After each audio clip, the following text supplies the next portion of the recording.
Ahmad Shah Massoud is one of the greatest guerrilla warfare military leaders of all time. He also really hated the Soviets and the Taliban, so it figures that someone as awesome as this would be born in the Panjshir Valley of northern Afghanistan. Ahmad Shah was born in 1953 to a pretty well-off family, and his birth name was Ahmad Shah, named after King Ahmad Shah Durrani, founder of the United Afghanistan State. His father, Dost Mohammed, was a colonel in the Royal Afghan Army, and his mother, Bibi Khorshid, was a considerably intelligent woman as she taught herself and her kids how to read and write. Most of Ahmad Shah's schooling took place around where his father was posted in the military, and he went to a French school where he learned French, dressed in Western clothing, and became very sympathetic towards Western culture. Ahmed was a very intellectually gifted boy and also beat the living crap out of bullies. One instance was where he knocked out 3 kids who were trying to attack a younger kid on his way home from school. At age 14, Ahmed constantly followed the events of the Arab-Israeli Six-Day War, where he felt he was destined to become a soldier in some way, shape, or form. And much to the protest of his father and brother, he then enrolled in a Soviet-sponsored university to study engineering. However, he didn't bother learning Russian and enjoyed studying politics while hating on communism as much as he could. In 1973, Daud Khan came to power in a coup that established the Republic of Afghanistan. Ahmed then had many arguments with communist teachers and students to the point that led him to a fist fight between Ahmed and a Russian teacher, so he pulled a pro-gamer move and left the university. He would then take the name Massoud as a nom de guerre in 1974 when he joined the resistance movement against the forces of Daud Khan. Literally 2 days after leaving school, Massoud and other militant students went to Pakistan and would be trained by the Pakistani ISI along with another group of students led by Gulbuddin Hekmatyar, who was very radical, and Burhanuddin Rabbani, who was one of his former professors. Massoud agreed to take part in a coup against Daud, with his forces rising up in the Panjshir Valley and Hekmatyar's elsewhere. In July of 1975, Massoud led the first rebellion of Panjshir residents against the government of Daud Khan. While the uprising took the military garrison of Raqqa, the promised support from Kabul never came, and the rebellion was suppressed by Daud Khan, sending Massoud back into Pakistan. In Pakistan again, Massoud went to an ISI school that taught paramilitarism. However, he was dissatisfied and left the center and returned to Peshawar, where he committed himself to personal military studies. Massoud read Mao Zedong's writings on the Long March and Che Guevara's career, the memoirs of General de Gaulle, General Vo Nguyen Giap, who is North Vietnam's greatest military commander, Sun Tzu's Art of War, and an unnamed handbook on counterterrorism by an American general, which Massoud called the most instructive of all. However, a massive split occurred among the rebel factions to the point that Hekmatyar formed his own group known as HIG and tried to even kill the 22-year-old Massoud several times. In 1978, the Saur Revolution occurred, where on April 27, 1978, the Afghan communists and military units loyal to them killed Daud Khan, his immediate family, and his bodyguards in a very violent coup as they seized control over Kabul, declaring the new Democratic Republic of Afghanistan, or DRA, which of course was Democratic and Republic in name only. The new communist government was led by a revolutionary council and Babrak Karmal, who did not enjoy the support of the masses in any way, as the DRA immediately implemented a doctrine hostile to any political dissent, whether inside or outside of the party, as many were arrested and executed. Most of the Afghan army deserted or became rebels themselves, and this meant one thing for Massoud: rebellion.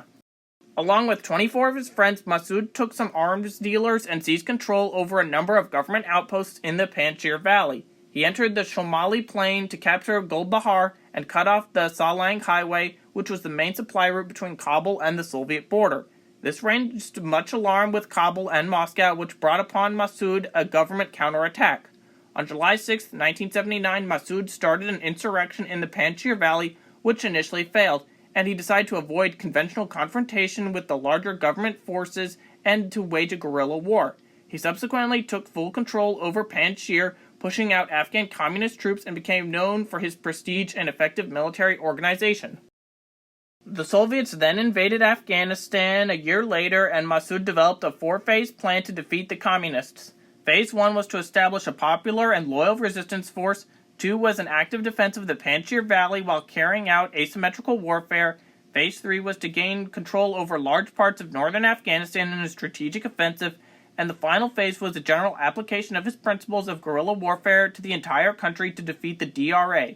Now that Massoud and the boys have a plan, it's time to implement it.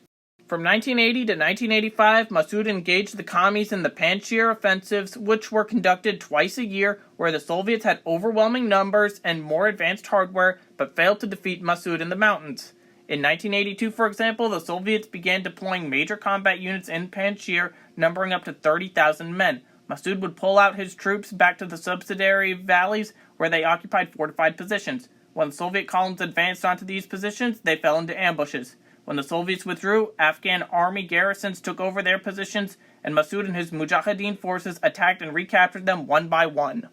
The Soviet offensives into the Panjshir Valley had three main tactical features. One was the concentration of air assets, including extensive aerial bombardment of a target area, followed by number 2, the landing of helicopter forces to stop the withdrawal of Massoud's troops and engage the Afghan troops from unexpected directions, and 3, to drive a mechanized force into areas of guerrilla support in conjunction with the helicopter landing parties. These Soviet tactics caused great destruction for civilians by destroying all crops and livestock and forcing mass immigration of civilians from the Panjshir Valley. The Soviets hoped to deprive Massoud of resources to sustain his full-time fighters. Although the Soviets had some initial success, the result was that the population supported Massoud even more, because obviously the Soviets are making their life a living crap hole. In 1983, the Soviets offered Massoud a temporary truce, which he accepted in order to rebuild his own forces and give the civilian population a break from Soviet punitive attacks. During this truce, Massoud created the Shura-e-Nazar Supervisory Council, which subsequently united 130 commanders from 12 Afghan provinces in their fight against the Soviet army. This council existed outside of the Peshawar parties, which were prone to incentive rivalry, bickering, and served to smooth out the differences between resistance groups. And believe me, resistance groups had a ton of rivalries and internal differences. Relations with other resistance fighters were rather shaky. Rabbani insisted on giving Massoud no more weapons and supplies than other Jamiat commanders, even those who did very little fighting. And to compensate for this deficiency, Massoud relied on revenues drawn from the export of precious stones that are traditionally exported in northern Afghanistan. Massoud would also state in an interview that Hekmatyar and Hig were a cancerous support due to how poorly they conducted themselves in the war, against both the Soviets and the native Afghan population, as Hig and Hekmatyar were very brutal to everybody. Massoud's foreign support would primarily come from the British MI6 in an annual mission where 2 of their officers, as well as many military instructors, aided Massoud and his fighters. They also gave supplies to Massoud, which included sniper rifles with silencers and mortars. As well as training Massoud's junior commanders, the MI6 team's most important contribution was help with organization and communication via radio equipment, which was highly useful for Massoud to coordinate his forces and be warned of any impending Soviet attacks. The US also provided Massoud with aid, but it was considerably less support than was given to other Afghan groups by the United States. You see, the CIA was providing material aid to Afghan groups in Operation Cyclone with the Pakistani ISI. But what mainly happened was where U.S. aid was sent to Pakistan, and the U.S. felt that Pakistan knew the situation in Afghanistan better. And the Pakistanis then distributed the aid as they saw fit, and most of it went to Hekmatyar's Hig, which was exceptionally brutal, as I stated before. However, the Americans who went to Afghanistan to see the situation on the ground for themselves would advocate for aid to go to Massoud instead, because, he was epic and not awful like Hekmatyar was. Massoud then expanded his forces and operations, as well as creating many committees and organizations in his command structure to modernize his forces. This expansion prompted Afghan President Babrak Karmal to demand that the Red Army resume their offensive in order to crush the Panjshir groups. Massoud received warning of this attack through the British intelligence and evacuated all 130,000 inhabitants from the valley into the Hindu Kush mountains, leaving the Soviet bombardment to fall on empty ground and the Soviet battalions to only face mountains. He then went to his next phase of his plan. In August of 1986, Massoud captured 2 provinces. In November, his forces overran the headquarters of the government's 20th Division in Nahrin in the Bagalan province, scoring an important victory. This expansion was also carried out through diplomatic means, as more Mujahideen commanders persuaded themselves to adopt the Panjshir military system. Despite almost constant attacks by the Red Army and the Afghan Army, Massoud increased his military strength, rising from less than 1,000 guys in 1980 to eventually 13,000 troops by 1989. Massoud's junior commanders were trained by the British SAS as well as private military contractors. Some of Massoud's fighters were sent as far as Oman and even to the SAS training grounds in the Scottish Highlands. Massoud then organized his own shock troops and mobile commandos for hit-and-run operations as far as 100 kilometers from base. Massoud's forces then became fully professionalized, had uniforms, and were paid from 1983 onwards and earning that sweet, sweet cash. Massoud's troops then became the most effective Afghan resistance group, combining traditional Afghan fighting with Mao and Che Guevara's guerrilla tactics.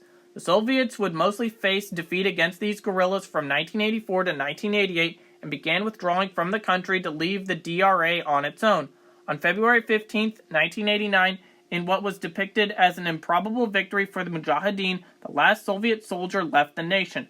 But the DRA was still able to hold its own against the Mujahideen due to an influx in weapons from the Soviets. Massoud would then also be referred to as several American historians and congressional members as the Afghan who helped win the Cold War.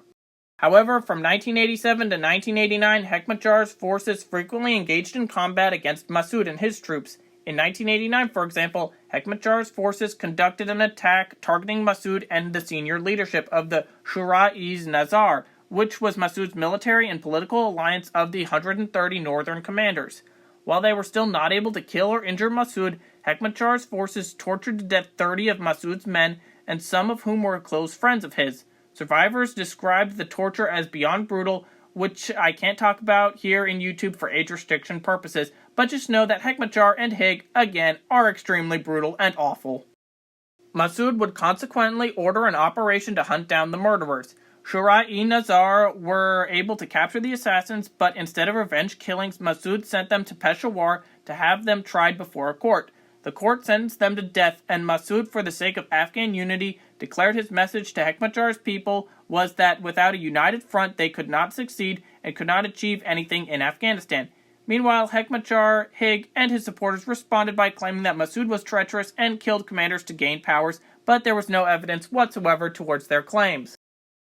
During late 1990, aided by hundreds of Mujahideen forces, Massoud began targeting the Tajik Supreme Soviet, trying to oust communism from neighboring Tajikistan to further destabilize the dying Soviet Union and also impact the DRA. But collusions between the DRA military leaders quickly broke down in the Kabul government.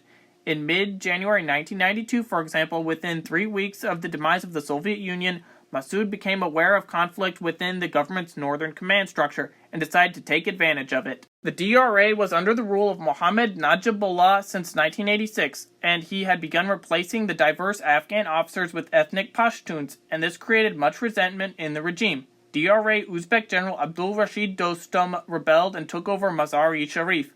Dostum then reached a political agreement with Massoud, and Massoud had also been receiving intelligence from DRA General Abdul Momin, as the general provided supplies to Dostum against the DRA government, which he was actively fighting for at this time. Dostum and Massoud also allied with militia leader Saeed Mansour, and the northern allies consolidated their position in Mazar-e-Sharif on March 21st. Their coalition covered 9 provinces in the north and northeast.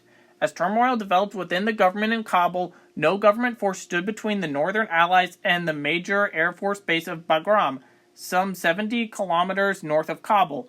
By mid-April of 1992, the Afghan Air Force command at Bagram had capitulated due to Massoud. Najibullah had resigned in March and his government collapsed in April, but not before one final attack was ordered by the Soviet Defense Minister Dmitry Yazov against Massoud. Senior communist generals and officials of Najibullah's administration acted as a transitional authority to transfer power to Ahmad Shah Massoud's alliance. The Kabul Interim Authority invited Massoud to enter Kabul as the new head of state, but he held back. Massoud ordered his forces positioned in northern Kabul to not enter the capital until a political situation was in place. Hekmatyar then kept making claims that Massoud wanted to gain power by having alliances with former communists, but Massoud was just trying to unite Afghanistan to be independent from Pakistan. You see, Hekmatyar was essentially seen as a Pakistani puppet, as he was still heavily backed by Pakistan among everyone else. Anyway, Massoud called on the senior Afghan party leaders, and many of them were based in exile in Peshawar, so he called them to work out a political settlement acceptable to all sides and parties. But as you will find out in part 2, things did not work out according to plan, and another civil war erupted in Afghanistan. Did you know about Ahmad Shah Massoud before this video? Is there anything that I left out or should have talked more about for his life against the communists? Let me know in the comments, and thank you for watching.